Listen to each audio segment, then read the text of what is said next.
Ahamamoktada James Khangenbamna Taram Nokchuri. Nasi Akanaba Kananabagi Toromasi Damakta Akui Sangai Express Manipuri edition ki editor Khogendra Khomdram studio the Langsing Bidana Lere. Nasi Kana Zagadari topic asi Akui Bharat Chakargi Mahatma Gandhi National Rural Guarantee Act Haiba Act asi Nahongana Lok Sabha Amadi Rajya Sabha Kanangahanda Viksit Bharat G-RAM-G bill Haidana Ano Bomington Lauraga program Mayama Hapsingre, Siki Matangani, Sikana Gudorisi. The Ahamada Akwegi expert Ozada Hanjaningo Hangse Hariba Ming Hongapa Amadi Anuba Exida Karikari Yawagi Prazasingi, Habilma Kratambi. Hamada Akanase Hana Hizaki, Mani Mayambo, Tabi, Agreeable, a common, a kaikon, Jelly Kronjay. Hana 2005 Tigi Mahatma Gandhi National Rural Employment Guarantee Act ki makada maya lerakba asumba ek ase matam ngasunarataba haibadi 2005 ta gi leibani matam du oye phemo gi sunarataba na nahan parliament ta Viksit Bharat Guarantee for Rozgar and Ajivika Mission Gramin haidana mingje olmani yam samna BB G-RAM-G haidana mangji ol Masi tangai pada film nak kau hiso ina haja gitu. Hana leraba film mata madura masih lagi sahih kunci mamang 2005 teleramba rural area teleramba film do made ohong belakwa. Macam bersudah ohong doa ohong bawa lak tapi ada ba. Aduna mami on bagi wana te masih yang lisi hana leramba engine nerega itu pula upgrade tu. Miam deh hendak kudong sahna naba Raja Singh maru in rural area ni miam da kudong cawe hendak piwa. Aduma makangi aduma anu bill lemani ayu bill je pass over bina usiksa tu matam de ek boy sanarani adu thabak torani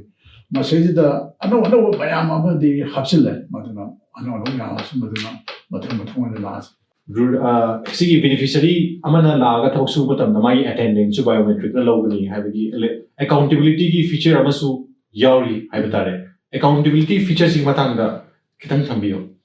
Mana hanjan fraud tawre adegi huran bagi thabuk sathane thabuk sujeri mina phangido paisa do atopana silli mina phange khole aiba complaint maya ma hane ola aiba aduna sigum balsi masi thok dana ba saidi attendance yukti biometric attendance lorani mudu khadana te adegi satellite ki imagery season adana karai da thabuk suwa kari tawwa haina loina bokse tawrani adegi payment su thabuk suri bagi digital da adum satsak khani masa account adum changrani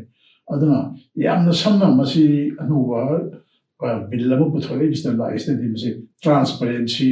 adi ori Manipur India da sana e-governance India khakta ke te training yo chana ba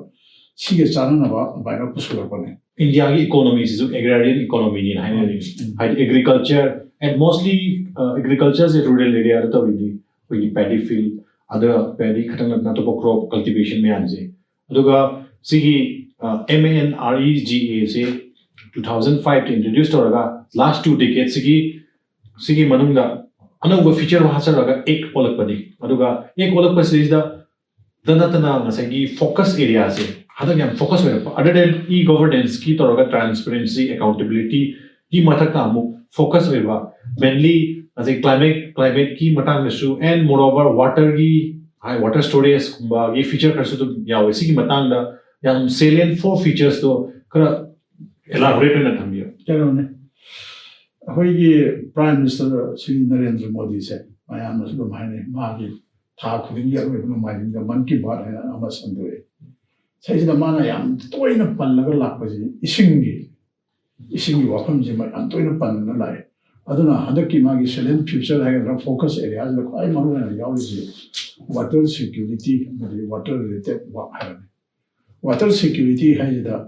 hoi ising hai je yaw de miwe bidana te jiwa pa ba amata thawai pa ba te himma ngamana te aduna ising gi water security hai je masi khwai ni maru hai ba main focus area hai na thame masi am ta sena harabada hojiki matam ne yam chana ba yam darkar hai ne rural oigera advan oigera adigi khwai ni sakhut palam oigera sakhut tabu oigera ising hawda sna ya de aduna ising gi waran dana ba kan ba na pa ne number 2 da hoi rural infrastructure is a quite a ꯄꯣꯠ ꯆꯩ ꯃꯅꯥ ꯃꯁꯤꯡ ꯍꯩ ꯔꯥ ꯃꯌꯥꯝ ꯄꯨꯊꯣꯛꯑꯦꯅ ꯈꯜꯂꯁꯨ ꯂꯝꯕꯤ ꯊꯣꯡ ꯐꯠꯇ꯭ꯔꯗꯤ ꯃꯗꯨ ꯂꯣꯏꯅ ꯄꯠꯇꯅ ꯃꯥꯡꯉꯤ ꯊꯥꯏꯅ ꯃꯃꯥꯡꯉꯩꯗ ꯑꯩꯈꯣꯏꯒꯤ ꯄꯦꯁꯟ ꯐ꯭ꯔꯨꯠ ꯁꯤꯇꯥꯐꯜ ꯑꯁꯦ ꯃꯁꯤ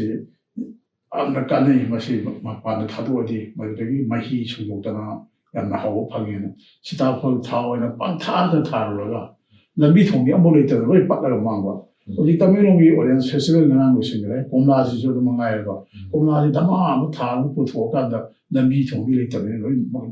ꯃꯥꯡꯕ ꯑꯗꯨꯅ ꯄ꯭ꯔꯥꯏꯝ ꯃꯤꯅꯤꯁꯇꯔ ꯅꯔꯦꯟꯗ꯭ꯔ ꯃꯣꯗꯤꯅ ꯀꯟꯅ ꯃꯤꯠꯌꯦꯡ ꯊꯝꯂꯤꯕꯁꯦ ꯑꯩꯈꯣꯏꯒꯤ ꯔꯦꯜ ꯏꯟꯐ꯭ꯔꯥꯁꯇ꯭ꯔꯛꯆꯔ ꯍꯥꯏꯕ ꯂꯝꯕꯤ ꯊꯣꯡ ꯐꯠꯇ꯭ꯔꯗꯤ ꯆꯥꯎꯈꯠꯄ ꯍꯥꯏꯁꯤꯁꯨ ꯑꯗꯨꯝ ꯂꯩꯇꯦ ꯑꯗꯨꯅꯤ ꯑꯗꯒꯤꯗꯤ ꯑꯃꯨꯛ ꯅꯝꯕꯔ 3ꯗ ꯂꯥꯏꯚꯂꯤꯍꯨꯗ ꯔꯤꯂꯦꯇꯦꯗ ꯏꯟꯐ꯭ꯔꯥꯁꯇ꯭ꯔꯛꯆꯔ ꯍꯥꯏꯁꯦ ꯁꯤꯗ ꯀꯩꯅꯣ ꯌꯥꯎꯔꯦ ꯁꯤꯁꯨ ꯑꯗꯨꯝ ꯍꯥꯏꯐꯦꯠ ꯅꯝꯕꯔ 2ꯗꯨꯒ ꯍꯥꯏꯐꯦꯠꯁꯨ ꯑꯗꯨꯝ ꯃꯔꯤꯗꯤ ꯂꯩꯅꯩ ꯂꯝꯕꯤ ꯊꯣꯡꯁꯤ ꯂꯩꯕꯒ ꯂꯣꯏꯅꯅ ꯀꯩꯊꯦꯜ ꯑꯃ ꯂꯩꯕ ꯇꯥꯏ ꯑꯩ ꯂꯧꯃꯤꯁꯤꯡꯒꯤ ꯄꯣꯠ ꯆꯩꯁꯤ ꯌꯣꯟꯅꯅꯕ ꯂꯧꯃꯤꯁꯤꯅ ꯁꯤꯗꯩꯅ ꯑꯥꯗ ꯌꯥꯝꯅ ꯊꯥꯞꯄ ꯃꯐꯝꯗ ꯀꯤꯂꯣꯃꯤꯇꯔ 200-300 ꯂꯥꯞꯄꯗꯒꯤ ꯏꯝꯐꯥꯜ ꯐꯥꯎꯕ ꯄꯨꯔꯛꯄꯁꯤ ꯑꯗꯨꯝ ꯅꯨꯡꯉꯥꯏꯇꯦ ꯑꯗꯨꯅ ꯃꯅꯥꯛ ꯅꯛꯄꯗ ꯃꯥꯔꯀꯦꯠ ꯑꯗꯨ ꯊꯥꯔꯀꯥꯟꯗ ꯑꯇꯣꯞꯄ ꯃꯤꯗꯨꯅ ꯑꯃꯨꯛ ꯄꯨꯔꯛꯄ ꯑꯗꯨꯝꯕ ꯗꯔꯀꯥꯔ ꯑꯣꯏ ꯑꯗꯨꯗꯒꯤ ꯁ꯭ꯇꯣꯔꯦꯖ ꯍꯧꯖꯤꯛ ꯌꯥꯝ ꯀꯟꯅ ꯉꯥꯡꯅꯔꯤꯕ ꯋꯥꯐꯝ ꯑꯃꯗꯤ ꯀꯣꯜ ꯁ꯭ꯇꯣꯔꯦꯖꯒꯤ ꯋꯥ ꯍꯥꯏ ꯁꯤꯗꯁꯨ ꯃꯁꯤꯒꯤ ꯊꯕꯛꯁꯤꯗꯁꯨ ꯀꯣꯜ ꯁ꯭ꯇꯣꯔꯦꯖꯒꯤ ꯊꯥꯛꯇꯨ ꯌꯧꯅ ꯌꯥꯎꯗ꯭ꯔꯕꯣꯏꯁꯨ ꯁ꯭ꯇꯣꯔꯦꯖꯀꯤ ꯃꯐꯝ ꯑꯃ ꯗꯔꯀꯥꯔ ꯑꯣꯏ ꯑꯗꯨꯅ ꯂꯥꯏꯚꯂꯤꯍꯨꯗ ꯁꯤꯗ ꯗꯔꯀꯥꯔ ꯑꯣꯏꯕ ꯏꯟꯐ꯭ꯔꯥꯁꯇ꯭ꯔꯛꯆꯔ ꯄꯨꯊꯣꯛꯏꯕ ꯄꯣꯠ ꯑꯗꯨ ꯌꯣꯟꯅꯅꯕ ꯍꯣꯠꯅꯕ ꯑꯗꯨꯒꯨꯝꯕ ꯑꯗꯨ ꯌꯥꯎꯔꯤ ꯑꯗꯨꯗꯒꯤ ꯁꯤꯒꯤ ꯃꯔꯛꯁꯤꯗ ꯌꯥꯝꯅꯗꯤ ꯌꯥꯎꯗꯦ ꯍꯥꯏꯕ ꯃꯌꯥꯝ ꯃꯔꯛꯁꯤꯗ ꯑꯃꯗꯤ ꯌꯥꯎꯔꯤꯕꯀꯣ ꯌꯥꯝꯅ ꯃꯔꯨꯑꯣꯏꯕ ꯑꯩꯈꯣꯏꯒꯤ ꯀ꯭ꯂꯥꯏꯃꯦꯠꯀ ꯃꯔꯤ ꯂꯩꯅꯕ ꯑꯩꯈꯣꯏꯒꯤ ꯃꯅꯤꯄꯨꯔꯁꯤ ꯍꯦꯛꯇ ꯍꯥꯏꯕ ꯌꯥꯔꯦ ꯑꯩꯈꯣꯏꯒꯤ ꯑꯦꯛꯁꯇ꯭रीम ꯋꯦꯗꯔ ꯏꯚꯦꯟꯠꯁꯤ ꯀ꯭ꯂꯥꯏꯃꯦꯠ ꯆꯦꯟꯖ ꯑꯃ ꯑꯣꯏꯅ ꯌꯥꯝꯅ ꯇꯣꯏꯅ ꯊꯣꯛꯑꯦꯕ ꯀ꯭ꯂꯥꯏꯃꯦꯠ ꯆꯦꯟꯖ ꯍꯥꯏꯁꯦ ꯃꯁꯤ ꯑꯩꯈꯣꯏ ꯃꯤꯑꯣꯏꯕꯅ ꯊꯣꯏꯅ ꯃꯨꯊꯠꯄꯁꯨ ꯉꯝꯃꯣꯏꯗꯕ ꯑꯩꯈꯣꯏꯅ ꯐꯅ ꯍꯣꯠꯅꯔꯁꯨ ꯅꯦꯆꯔꯦꯜ ꯑꯣꯏꯕ ꯀ꯭ꯂꯥꯏꯃꯦꯠ ꯆꯦꯟꯖ ꯍꯥꯏꯕ ꯂꯩ ꯃꯦꯟ ꯃꯦꯗ ꯍꯥꯏꯕ ꯂꯩ ꯀ꯭ꯂꯥꯏꯃꯦꯠ ꯆꯦꯟꯖꯁꯤꯅ ꯃꯔꯝ ꯑꯣꯏꯗꯨꯅ ꯑꯗꯒꯤ ꯋꯦꯗꯔ ꯑꯦꯛꯁꯇ꯭रीम ꯋꯦꯗꯔ ꯏꯚꯦꯟꯠ ꯃꯌꯥꯝ ꯑꯃ ꯊꯣꯛꯏ ꯑꯩꯈꯣꯏ ꯃꯅꯤꯄꯨꯔꯗ ꯃꯇꯝ ꯑꯃꯗꯗꯤ ꯆꯍꯤ 5-6ꯀꯤ ꯃꯅꯨꯡꯗ ꯑꯃꯨꯛꯀ ꯏꯁꯤꯡ ꯆꯥꯎꯕ ꯑꯁꯤ ꯆꯠꯂꯤꯕ ꯑꯗꯨꯕꯨ ꯍꯧꯖꯤꯛꯀꯤ ꯆꯠꯂꯤꯕ ꯀꯔꯦꯟ ꯏꯌꯥꯔꯁꯤꯗꯗꯤ 3 ꯇꯥꯏꯝꯁꯅꯤ ꯏꯝꯐꯥꯜ ꯏꯁꯇ ꯏꯁꯤꯡ ꯆꯥꯎꯔꯤꯁꯦ ꯑꯗꯒꯤ ꯃꯃꯥꯡꯒꯤ ꯆꯍꯤꯗꯁꯨ ꯆꯥꯎꯏ ꯃꯃꯥꯡꯒꯤ ꯆꯍꯤꯗꯁꯨ ꯑꯅꯤꯔꯛ ꯑꯗꯨꯝ ꯆꯥꯎꯏ ꯑꯩꯈꯣꯏꯒꯤ ꯏꯝꯐꯥꯜ ꯃꯅꯨꯡꯗ ꯑꯩꯈꯣꯏꯒꯤ ꯌꯥꯝꯅ ꯇꯣꯡꯉꯤ ꯍꯥꯏꯔꯤꯕ ꯈ꯭ꯋꯥꯏꯔꯝꯕꯟ ꯑꯦꯔꯤꯌా ꯃꯅꯨꯡꯁꯤ ꯂꯣꯏꯅ ꯄꯨꯡꯊꯨꯝꯗꯅ ꯄꯨꯡꯃꯥꯡ ꯃꯥꯡꯈꯤꯑꯕ ꯁꯤꯒꯨꯝꯕ ꯑꯦꯛꯁꯇ꯭रीम ꯋꯦꯗꯔ ꯏꯚꯦꯟꯠꯁꯤꯡꯁꯦ ꯃꯁꯤ ꯌꯥꯝ ꯇꯣꯏꯅ ꯃꯁꯤ ꯗꯔꯀꯥꯔ ꯑꯣꯏꯌꯦꯕ ꯊꯣꯛꯑꯦꯕ ꯑꯗꯨꯅ ꯊꯣꯛꯄꯁꯤꯡꯁꯦ ꯃꯁꯤꯒꯤ ꯏꯁꯄꯤꯁꯤꯌꯦꯜ ꯃꯁꯤꯒꯤ ꯔꯦꯖꯤꯂꯤꯌꯟ ꯑꯣꯏꯕ ꯊꯕꯛ ꯈꯔ ꯂꯧꯈꯠꯄ ꯌꯥꯎꯔꯤꯑꯕ ꯑꯗꯨꯒ ꯉꯁꯥꯏꯒꯤ ꯅꯝꯕꯔ ꯑꯣꯐ ꯋꯥꯔꯀꯤꯡ ꯗꯦꯖꯁꯦ ꯌꯨꯝ ꯑꯃꯗ 100 days ꯑꯣꯏꯔꯝꯕꯗ 125 ꯑꯣꯏꯔꯛꯄꯅꯦ ꯑꯗꯨꯒ ꯑꯁꯤꯒꯤ ꯃꯊꯛꯇ ꯑꯃꯨꯛ ꯑꯦꯒ꯭ꯔꯤꯀꯜꯆꯔꯦꯜ ꯑꯩꯈꯣꯏꯒꯤ ꯂꯧ ꯂꯣꯛꯄ ꯄꯟꯊꯥꯒꯤ ꯑꯗꯨꯒꯨꯝꯕ 60 days ꯁꯤꯗꯩꯁꯤꯗ ꯁꯤꯒꯤ ꯕꯤꯛꯁꯤꯠ ꯚꯥꯔꯠ G-RAM-G ꯑꯦꯛꯁꯦ ꯈꯤꯇꯪ ꯀꯩꯅꯣ ꯇꯧꯔꯒ ꯊꯝꯕ ꯍꯥꯏꯇꯥꯔꯦ ꯃꯣꯏꯒꯤ ꯊꯕꯛ ꯁꯨꯍꯟꯗꯕ ꯍꯥꯏꯕꯗꯤ ꯑꯦꯒ꯭ꯔꯤꯀꯜꯆꯔꯦꯜꯒꯤ ꯀꯩꯅꯣꯗ ꯐꯪꯖꯤꯟꯅꯗꯅꯕ ꯍꯥꯏꯇꯥꯔꯦ ꯁꯤꯒꯨꯝꯕꯒꯤ ꯄꯣꯂꯤꯁꯤꯁꯨ ꯌꯥꯎꯋꯦꯅ ꯍꯥꯏ ꯑꯗꯨꯒ ꯁꯤꯒꯤ ꯃꯇꯥꯡꯗ ꯑꯦꯛꯁꯄꯔꯠꯅ ꯉꯁꯥꯏꯒꯤ ꯑꯦꯛꯁꯤꯒꯤ ꯅꯠꯇꯕ ꯁꯤꯒꯤ ꯑꯦꯛꯁꯤꯅ ꯃꯅꯤꯄꯨꯔꯗ ꯏꯝꯄꯦꯛ ꯑꯣꯏꯔꯛꯀꯗꯕꯗꯣ ꯈꯔꯁꯨ ꯊꯝꯕꯤꯈ꯭ꯔꯦ ꯏꯁꯤꯡ ꯆꯥꯎꯕꯗꯣ ꯇꯣꯏꯅ ꯊꯣꯛꯄꯗꯣ ꯈꯔꯁꯨ ꯃꯇꯦꯡ ꯑꯣꯏꯔꯛꯄ ꯌꯥꯏ ꯁꯤꯒꯤ ꯑꯣꯄꯤꯅꯤꯌꯟ ꯍꯥꯏꯇꯥꯔꯦ ꯊꯝꯖꯒꯦ ꯀꯩꯅꯣꯁꯦ ꯑꯩꯈꯣꯏꯒꯤ ꯍꯥꯟꯅ ꯂꯩꯔꯤꯕ MG ꯅꯔꯦꯒꯥꯗ ꯂꯩꯔꯤꯁꯦ 100 daysꯅꯤ ꯔꯨꯔꯦꯜꯒꯤ ꯍꯥꯎꯁ ꯍꯣꯜꯒꯤ ꯊꯕꯛ ꯁꯨꯕ ꯉꯝꯕ ꯃꯤ ꯑꯃꯅ ꯑꯟꯁꯀꯤꯜ ꯁꯤꯅ ꯃꯥꯅ ꯚꯣꯂꯨꯟꯇꯤꯌꯔ ꯇꯧꯕ ꯍꯥꯏꯒꯗ꯭ꯔꯥ ꯑꯩ ꯊꯕꯛ ꯁꯨꯖꯒꯦ ꯍꯥꯏꯕ ꯀꯥꯟꯗ 100 daysꯅꯦ ꯍꯥꯟꯅ ꯄꯤꯔꯝꯃꯤꯁꯦ ꯍꯧꯖꯤꯛꯀꯤ ꯑꯅꯧꯕ ꯕꯤꯜ ꯑꯃ ꯄꯥꯁ ꯇꯧꯈ꯭ꯔꯤꯕꯁꯤ ꯃꯁꯤꯗ ꯌꯥꯎꯔꯤꯁꯤꯗꯤ 125 daysꯅꯤ ꯅꯨꯃꯤꯠ 150ꯅꯤ ꯃꯁꯤꯅ ꯌꯥꯝ ꯀꯥꯟꯅꯍꯜꯂꯤꯁꯦ ꯑꯩꯈꯣꯏꯒꯤ ꯁꯦꯟꯊꯣꯛꯁꯨ ꯍꯦꯟꯒꯠꯍꯟꯕ ꯁꯦꯟꯊꯣꯛꯁꯨ ꯍꯦꯟꯒꯠꯍꯟꯕ ꯁꯤꯗ ꯅꯠꯇꯅ ꯌꯥꯝꯅ ꯃꯔꯨꯑꯣꯏꯕ ꯋꯥꯐꯝ ꯑꯃꯁꯨ ꯌꯥꯎꯔꯤꯑꯕ ꯍꯟꯗꯛꯀꯤ ꯕꯤꯜꯁꯤꯗ ꯌꯥꯎꯔꯤꯁꯦ ꯃꯤꯁꯤꯡꯁꯦ ꯊꯕꯛꯁꯦ ꯁꯨꯅꯤꯡꯉꯥꯏ ꯂꯩꯇ꯭ꯔꯕ ꯊꯕꯛ ꯁꯨꯕ ꯃꯐꯝ ꯈꯪꯗ꯭ꯔꯗꯤ ꯌꯨꯝ ꯍꯣꯡꯕ ꯐꯥꯎꯕ ꯌꯥꯎꯔꯤꯅꯦꯕ ꯀꯗꯥꯏꯗꯅꯣ ꯑꯃ ꯂꯩꯔꯒꯦꯅ ꯑꯗꯨꯅ ꯅꯨꯃꯤꯠ 150ꯅꯤꯁꯦ ꯃꯁꯤ ꯊꯕꯛ ꯁꯨꯕꯒꯤ ꯃꯇꯝꯁꯦ ꯄꯤꯔꯕꯣꯏꯗꯤ ꯃꯗꯨꯒꯤ ꯃꯥꯏꯒ꯭ꯔꯦꯁꯟꯒꯤ ꯑꯗꯨꯝꯕ ꯑꯃ ꯂꯦꯞꯄꯛꯑꯅꯤ ꯃꯗꯨꯃ ꯑꯩꯈꯣꯏ ꯄꯨꯔꯥ ꯑꯗꯨꯝ ꯄꯨꯡꯊꯤꯡ ꯊꯤꯡꯅꯤ ꯍꯥꯏꯕꯗꯤ ꯅꯠꯇꯦ ꯑꯩ ꯁ꯭ꯋꯥꯏꯗ ꯂꯩꯕ ꯄꯥꯝꯖꯗ꯭ꯔꯦ ꯑꯇꯣꯞꯄꯗ ꯍꯣꯡꯒꯦ ꯍꯥꯏꯕꯗꯤ ꯊꯤꯡꯕ ꯌꯥꯄꯣꯟꯇꯦ ꯑꯗꯨꯕꯨ ꯊꯕꯛ ꯁꯨꯕꯒꯤ ꯇꯥꯟꯖꯥ ꯑꯃ ꯐꯪꯕꯗꯣ ꯃꯗꯨꯃꯁꯨ ꯌꯥꯝ ꯃꯔꯨ ꯑꯣꯏ ꯑꯗꯨꯗꯒꯤ ꯃꯊꯪꯗ ꯌꯥꯝ ꯃꯔꯨ ꯑꯣꯏꯔꯤꯁꯦ ꯍꯧꯖꯤꯛꯁꯨ ꯄꯟꯕꯤꯈꯤꯕ ꯑꯩꯈꯣꯏꯒꯤ ꯉꯁꯥꯏꯁꯨ ꯍꯧꯕꯗꯁꯨ ꯍꯥꯏꯈ꯭ꯔꯦ ꯑꯩꯈꯣꯏꯒꯤꯗꯤ ꯏꯟꯗꯤꯌꯥ ꯃꯅꯤꯄꯨꯔ ꯈꯛꯇꯒꯤ ꯅꯠꯇꯦ ꯏꯟꯗꯤꯌꯥꯁꯤ ꯑꯩꯈꯣꯏ ꯂꯧꯎ ꯁꯤꯡꯎꯒꯤ ꯂꯩꯕꯥꯛꯅꯤ 70% ꯄꯣꯄꯨꯂꯦꯁꯟꯗꯤ ꯂꯧꯎ ꯁꯤꯡꯎꯕꯅꯤ ꯑꯗꯨꯅ ꯂꯧꯎ ꯁꯤꯡꯎꯕ ꯍꯥꯏꯕꯁꯤꯗꯤ ꯄ꯭ꯔꯤꯊꯤꯕꯤꯒꯤ ꯑꯣꯏꯅ ꯃꯁꯤ ꯊꯥꯗꯣꯛꯄ ꯁꯨꯡꯌꯥ ꯌꯥꯔꯔꯣꯏꯗꯕ ꯇꯦꯕ꯭ꯂꯦꯠ ꯑꯃ ꯁꯥꯔꯒ ꯆꯥꯕ ꯌꯥꯕ ꯅꯠꯇꯦꯕ ꯂꯧꯎ ꯁꯤꯡꯎꯒꯤ ꯄꯣꯠꯊꯣꯛꯁꯤꯡꯁꯤ ꯑꯩꯈꯣꯏꯅ ꯆꯥꯔꯀꯥꯟꯗ ꯑꯩꯈꯣꯏꯅ ꯊꯕꯛ ꯇꯧꯗꯣꯔꯤꯅꯦꯕ ꯑꯗꯨꯅ ꯇꯧꯕꯇꯕꯨ ꯂꯧꯎ ꯁꯤꯡꯎꯕ ꯃꯇꯝꯗ ꯃꯁꯤꯒꯤ ꯄ꯭ꯔꯣꯒ꯭ꯔꯥꯝꯁꯤ BB G-RAM-G ꯍꯥꯏꯅ ꯃꯁꯤꯒꯤ ꯂꯩꯌꯦꯅ ꯊꯕꯛ ꯁꯨꯕ ꯂꯧꯎ ꯁꯤꯡꯎꯕ ꯇꯣꯛꯄ ꯌꯥꯕ ꯅꯠꯇꯦꯕ ꯑꯗꯨꯅ ꯃꯁꯤꯁꯤꯗ 60 daysꯒꯨꯝꯕꯗꯤ ꯂꯧ ꯎꯕ ꯃꯇꯝ ꯂꯧ ꯍꯨꯟꯕ ꯂꯧ ꯊꯥꯕ ꯂꯧ ꯂꯣꯛꯄ ꯃꯇꯝꯁꯦ 60 days ꯐꯥꯎꯗꯤ ꯃꯁꯤꯗꯤ ꯀꯩꯅꯣ ꯇꯧꯔꯣꯏꯕ ꯃꯁꯤꯗꯗꯤ ꯀꯩꯅꯣꯗ ꯃꯗꯨ ꯑꯁꯤꯒꯤ ꯊꯕꯛꯁꯤꯅ ꯇꯧꯁꯤꯜꯂꯔꯒ ꯂꯧ ꯂꯣꯛꯇ꯭ꯔꯗꯤ ꯂꯣꯏꯅꯃꯛ ꯃꯥꯡꯉꯤ ꯑꯩꯈꯣꯏ ꯂꯧꯃꯤꯒꯤꯗꯤ ꯍꯥꯏꯅꯔꯤꯅꯦꯕ ꯌꯨꯝꯒꯤ ꯑꯁꯤ ꯑꯅꯥ ꯌꯥꯎꯕ ꯐꯥꯎꯕ ꯂꯧ ꯂꯣꯛꯄ ꯃꯇꯝꯗꯤ ꯐꯛꯅ ꯀꯨꯞꯁꯜꯂꯒ ꯊꯝꯃꯨ ꯍꯥꯏꯅ ꯍꯥꯏꯕ ꯑꯗꯨꯒꯨꯝꯕ ꯂꯩꯔꯤꯅꯦꯕ ꯑꯗꯨꯒ ꯁꯤꯁꯤꯗ ꯕꯤꯜꯁꯤꯗ ꯃꯁꯤꯒꯤ ꯃꯇꯥꯡꯗ ꯌꯥꯝ ꯐꯖꯕ ꯋꯥꯐꯝ ꯑꯃꯁꯨ ꯌꯥꯎꯋꯦꯕ ꯑꯩꯈꯣꯏꯒꯤ ꯂꯧꯃꯤ ꯊꯕꯛ ꯁꯨꯒꯗꯕ ꯃꯌꯥꯝꯗꯨꯅ ꯃꯁꯤꯒꯤ 125 daysꯒꯤ ꯃꯅꯨꯡꯗ ꯊꯕꯛ ꯁꯨꯍꯧꯒꯗꯧꯅꯦꯅ ꯊꯕꯛ ꯁꯨꯔꯒꯗꯤ ꯂꯧꯗꯤ ꯃꯤ ꯅꯦꯛꯄ ꯇꯥꯕꯅꯦꯕ ꯑꯗꯨꯅ ꯃꯗꯨꯒꯤ ꯋꯦ ꯑꯗꯨ ꯅꯦꯛꯄꯗꯗꯤ ꯃꯤ ꯂꯩꯔꯔꯣꯏ ꯍꯦꯟꯒꯠꯂꯛꯑꯅꯤ ꯃꯥꯒꯤ ꯈꯨꯠꯁꯨꯃꯟ ꯍꯦꯟꯒꯠꯂꯛꯑꯅꯤ ꯈꯨꯠꯁꯨꯃꯟ ꯍꯦꯟꯒꯠꯂꯛꯑꯗꯤ ꯄ꯭ꯔꯗꯛ ꯃꯣꯏ ꯊꯣꯛꯏꯕ ꯐꯧ ꯈꯪꯗꯦ ꯒꯦꯍꯨ ꯈꯪꯗꯦ ꯃꯅꯥ ꯃꯁꯤꯡ ꯃꯃꯜꯗꯨ ꯍꯦꯟꯒꯠꯂꯛꯑꯅꯦꯕ ꯁꯤꯒꯨꯝꯕ ꯃꯌꯥꯝꯁꯦ ꯊꯤꯡꯅꯅꯕ 125 daysꯁꯨ ꯁꯣꯏꯗꯅ ꯄꯤꯕ ꯑꯗꯒꯤ ꯑꯃꯁꯨ ꯌꯥꯎꯔꯤ 125 daysꯁꯦ ꯊꯕꯛ ꯄꯤꯕ ꯉꯝꯗ꯭ꯔꯗꯤ ꯄꯩꯁా ꯄꯤꯗ ꯌꯥꯄꯣꯟꯇꯦꯕ ꯑꯗꯨꯁꯨ ꯌꯥꯎꯔꯤ ꯍꯣꯏ ꯍꯥꯟꯅꯒꯤꯗꯁꯨ NREGAꯗꯁꯨ ꯑꯗꯨꯝ ꯌꯥꯎꯗꯤ ꯌꯥꯎꯋꯦ ꯍꯥꯏꯕꯕꯨ ꯁꯤꯗꯅ ꯍꯦꯟꯅ ꯃꯌꯦꯛ ꯁꯦꯡꯅ 125 daysꯁꯨ ꯁꯨꯒꯠꯈ꯭ꯔꯦ ꯑꯗꯩ ꯁꯨꯡꯁꯣꯏ ꯁꯣꯏꯗꯅ ꯄꯤꯒꯗꯕꯅꯤ ꯑꯀꯛꯅꯕ ꯅꯨꯃꯤꯠ ꯈꯔꯅꯤꯒꯤ ꯃꯅꯨꯡꯗ ꯄꯤꯗꯕ ꯌꯥꯔꯣꯏ ꯃꯗꯨꯁꯨ ꯗꯤꯖꯤꯇꯦꯜ ꯍꯧꯖꯤꯛꯀꯤ ꯃꯇꯝꯒꯤꯗꯤ ꯑꯗꯨꯝ ꯗꯤꯖꯤꯇꯦꯜꯒꯤ ꯑꯦꯀꯥꯎꯟꯇ ꯂꯣꯏꯅ ꯄꯤꯁꯟꯕ ꯉꯥꯛꯇꯅꯤ ꯑꯗꯨꯅ ꯄꯤꯗꯕ ꯌꯥꯔꯣꯏ ꯍꯥꯏꯕ ꯌꯥꯎꯔꯤꯑꯕ ꯑꯗꯨꯅ 7 days ꯃꯅꯨꯡꯗ ꯐꯪꯕ ꯑꯗꯨꯒ 7 days ꯅꯠꯇ꯭ꯔꯦ ꯍꯥꯏꯔꯒꯁꯨ week second suba week ta adagi fangdragadi or thabak pidragadi amuk magi pida yaro thabak pidradi adagi allowance amuk pida yaro yaro aduna haji choi choi dana miyam jida rural area gi miyam jida sen phanghanba sen phanghanba lo nungai na thabak suba low suba thabak su kai handaba khundam gi asset sing ju sempatwa haji madu gi machi tawdaba yaroi madu tawdaba Viksit Bharat haise ꯂꯧꯃꯤ ꯁꯤꯡꯒꯤ ꯆꯥꯎꯈꯠꯍꯟꯗꯅ ꯏꯀꯣꯅꯣꯃꯤꯒꯤ ꯐꯤꯕꯝ ꯐꯒꯠꯍꯟꯗꯅ ꯏꯟꯗꯤꯌꯥꯅ ꯈ꯭ꯋꯥꯏꯗꯒꯤ ꯍꯦꯟꯅ ꯃꯄꯨꯡ ꯐꯥꯕ ꯑꯗꯨꯒꯨꯝꯕ ꯚꯥꯔꯠ ꯑꯃ ꯑꯣꯏꯕ ꯍꯥꯏꯁꯤ ꯌꯥꯔꯣꯏꯗꯕꯅꯤꯅ ꯇꯉꯥꯏ ꯐꯗꯅ ꯃꯁꯤ ꯃꯌꯥꯝꯅꯗꯤ ꯌꯥꯝ ꯍꯥꯏꯅꯩꯌꯦꯕ ꯃꯃꯤꯡꯗꯤ ꯍꯣꯡꯗꯣꯛꯑꯒ ꯑꯞꯒ꯭ꯔꯦꯗ ꯇꯧꯈꯠꯂꯛꯄꯅꯤ ꯑꯗꯨꯃꯥꯏꯅ ꯊꯝꯃꯤ ꯑꯗꯨꯒ ꯁꯤ ꯌꯥꯝꯅꯗꯤ ꯆꯝꯕꯒ ꯌꯥꯝꯅ ꯏꯝꯄꯦꯛꯐꯨꯜ ꯑꯣꯏꯒꯗꯕ ꯏꯁꯤꯡꯒꯤ ꯁ꯭ꯇꯣꯔꯦꯖꯀꯨꯝꯕ ꯏꯁꯤꯡꯗꯒ ꯐꯣꯀꯁ ꯄꯤꯔꯛꯏꯁꯦ ꯑꯗꯨꯒ ꯀ꯭ꯂꯥꯏꯃꯦꯠꯀꯨꯝꯕꯁꯤꯅ ꯑꯣꯜꯔꯦꯗꯤ ꯑꯦꯐꯦꯛ ꯇꯧꯔꯛꯑꯕꯅꯦꯕ ꯍꯥꯏꯗꯤ ꯑꯣꯔꯦꯟꯖ ꯊꯝꯃꯣ ꯑꯣꯔꯦꯟꯖꯗꯩꯗꯨꯗ ꯊꯝꯕ ꯃꯇꯝꯗ climate change laga patha phundaba si yamtina focus ti oiba yamtini chamnadi oiba visionary haiter aduga sigi planning da su hana gi narega gi matam da su si gram panchayat ki kuthang da tawbagi decentralized tawba hena hadaki action su oina hai sigi planning gi matang da gi sigi thabuk sigi execution torp matam da ꯃꯣꯏꯒꯤ decision making centralized ꯑꯣꯏꯕ national ꯀꯩꯅꯣꯗꯁꯨ platformꯗꯁꯨ ꯌꯥꯎꯋꯦꯅꯁꯨ ꯊꯦꯡꯅꯖꯩ ꯃꯁꯤ ꯁꯨꯃꯥꯏꯅ ꯇꯧꯕ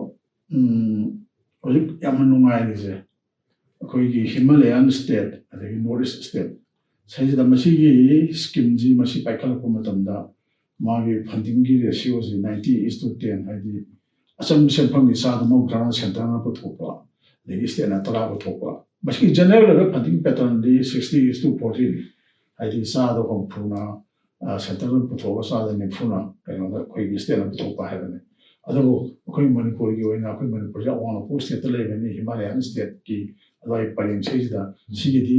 ꯁꯦꯟꯇꯔꯅ ꯆꯥꯗ 90 ꯄꯨꯊꯣꯛꯀꯗꯣꯏꯅꯤ ꯁ꯭ꯇꯦꯠꯅ ꯆꯥꯗ 10 ꯑꯗꯒꯤ ꯊꯕꯛꯁꯨ ꯍꯥꯟꯅ ꯑꯩꯈꯣꯏꯅ ꯁꯨꯝ ꯃꯁꯤ ꯑꯩꯈꯣꯏꯁꯨ ꯂꯣꯏꯅ ꯎꯏꯌꯦꯕ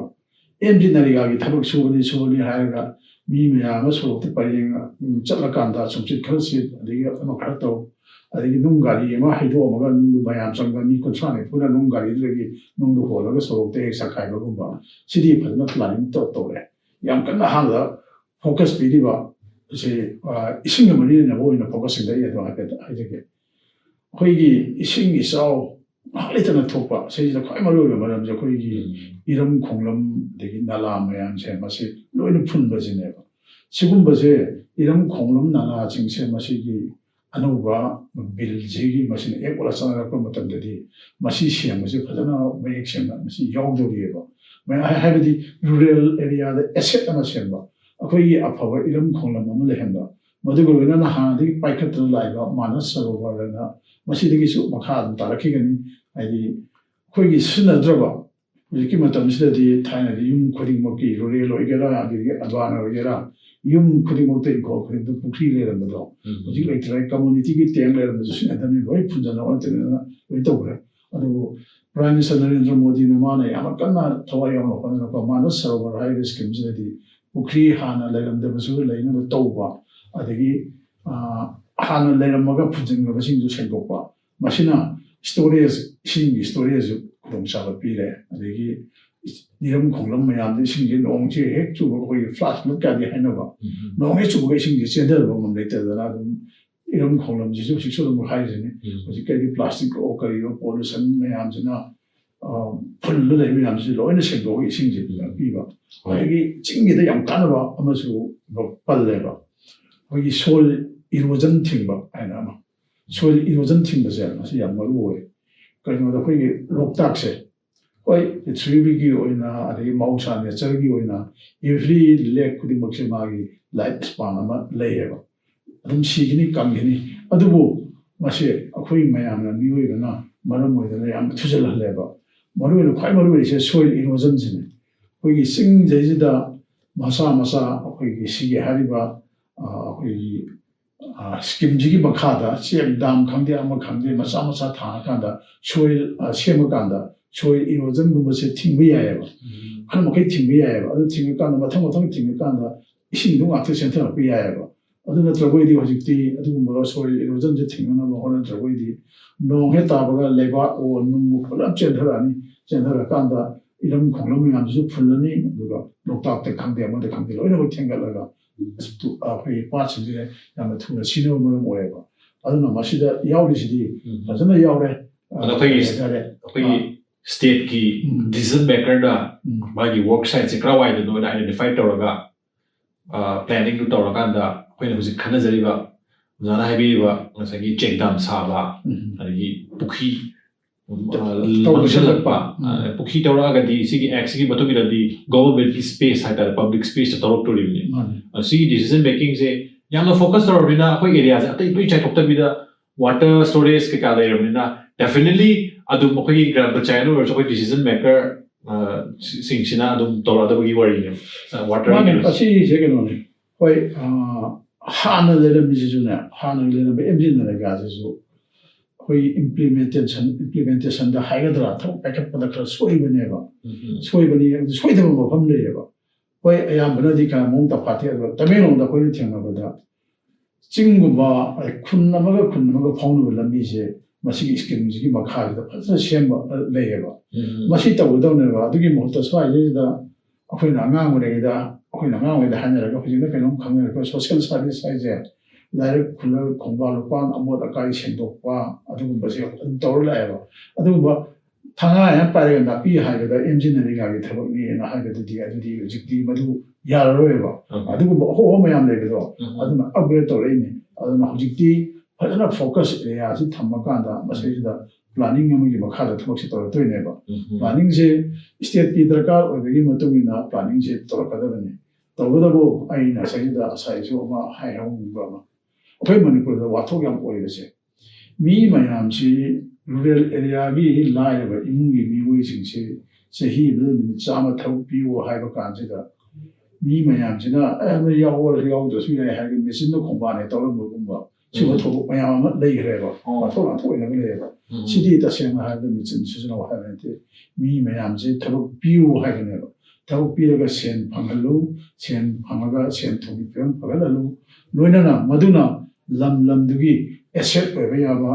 ꯏꯔꯝ ꯈꯣꯡꯂꯝ ꯁꯦꯝꯕꯅꯤ ꯈꯪꯗꯦ ꯂꯝꯕꯤ ꯊꯣꯡ ꯁꯦꯝꯕꯅꯤ ꯈꯪꯗꯦ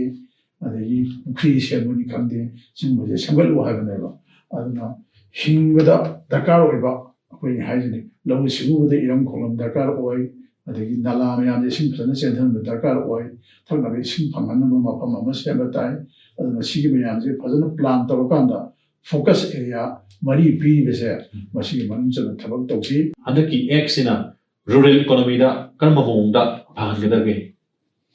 ꯈ꯭ꯋꯥꯏꯗꯒꯤ ꯍꯦꯟꯅ ꯃꯔꯨꯑꯣꯏꯕꯁꯤ ꯔꯨꯔꯦꯜ ꯏꯀꯣꯅꯣꯃꯤꯗ ꯐꯒꯠꯍꯟꯅꯕ ꯃꯤꯠꯌꯦꯡ ꯊꯝꯕ ꯑꯗꯨꯒꯨꯝꯕ ꯃꯁꯤ ꯕꯤꯜ ꯔꯨꯔꯦꯜ ꯏꯀꯣꯅꯣꯃꯤꯗ ꯐꯒꯠꯍꯟꯕ ꯍꯥꯏꯁꯦ ꯃꯁꯤ ꯌꯥꯝ ꯌꯥꯝꯈ꯭ꯔꯦ ꯌꯥꯝꯕꯁꯤ ꯃꯅꯨꯡꯗ ꯈꯔꯗꯪ ꯑꯩꯅ ꯁꯨꯝ ꯂꯧꯈꯠꯄ ꯌꯥꯕꯁꯦ ꯑꯩꯈꯣꯏꯒꯤ ꯋꯥꯇꯔ ꯁꯦꯀ꯭ꯌꯨꯔꯤꯇꯤ ꯏꯁꯤꯡꯒꯤ ꯁꯣꯏꯗꯅ ꯉꯥꯝꯗꯕ ꯁꯤ ꯉꯁꯥꯏꯁꯨ ꯍꯥꯟꯅꯗꯤ ꯄꯟꯈ꯭ꯔꯦ 이싱기시 그리 하이다래 하나되기 하우나서 그이제 아무리 차고벌레나 이싱지 루럴 에리아다 강대 되기 아반 에리아다 강대 이싱기 스토레스 싱기 스토레스 레이터버스는 농해수 우게 싱기 로에나 센터로 망이바 아드는 부크리 떠고 걷바 아니 이싱 시에나나 봐 하나보다 거기 그리 하이다래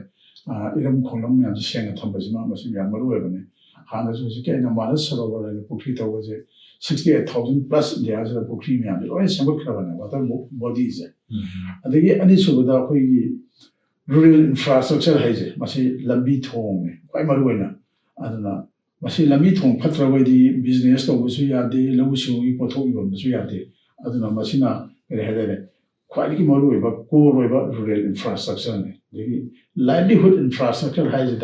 Lomishina Putoy, Poaching, say, you know, locate Dakar or Madu Mahi Marong, Tunjan Tamna, stories, Yamutaka Oy. Aduna, Sibu Mayamse, Masigi, Etia's Harkali, and the game at the stories of Bakarimba, Charkani. At the climate resilient has a climate Kimatang, the music say,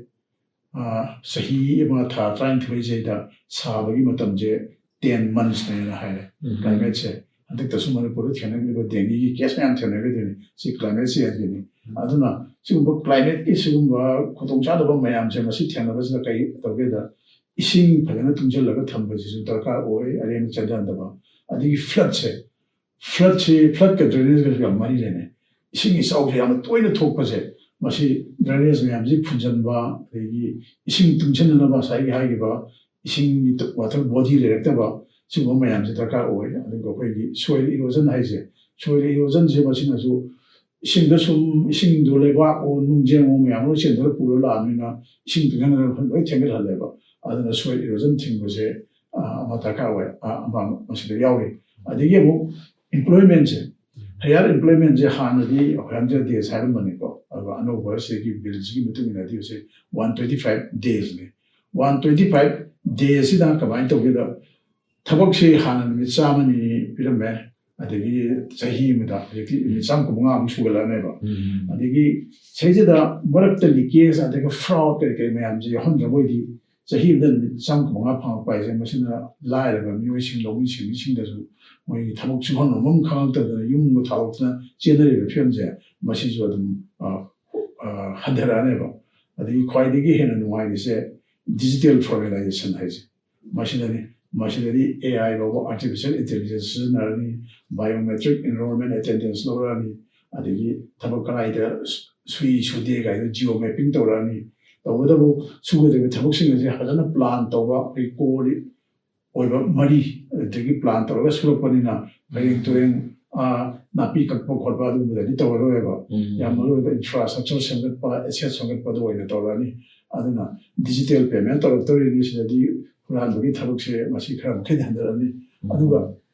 아니네 사이즈다 아무로 이거 하는 건 술래 사이즈 보세요나 호거든 하게티 반디 반비로네 거기 그런 지도 보니 강대 받다 보니 강대 알아는 또 보세 one step ahead and higher 아두나 양는 파라바 하나 내는 모두들이 업그레이드 돌아간다 BBG-RAM-G 하려간다 마치 선나락더나 대박도 또 이제 마치 monitor phajana tobo lone implement tobo kaam no ji am phajana puchel seng tobo miyam mi ai phana no government na toro pa khala ko scheme khamde project habji mo tobo miyam mi ai phana bane ba adugo lam khang da thabak tori ba mo do khona bi ba kaam buduna phajana tobo dra boidi mo do akai ba yam na leye ba aduna puchel seng thabak toro boidi mami on bagi moi political ri oi bo phama ma ngana bani adugo masidi upgrade tolaba yamna pharaba aduma scheme ma oitorini aduna miyamna adini implement to kaamuna su monitor to kaamuna su puchel sena to boidi miyam ge phaba koi Viksit Bharat 2047 da India haibase malim gi khwaidi ke na masak to poleba amu eba do kani na ithamje ojana ngasi Viksit Bharat G-RAM-G bill gi matang da opinion kya thabidamagi damakta Akashvani Imphal na thakatpa phonuk chali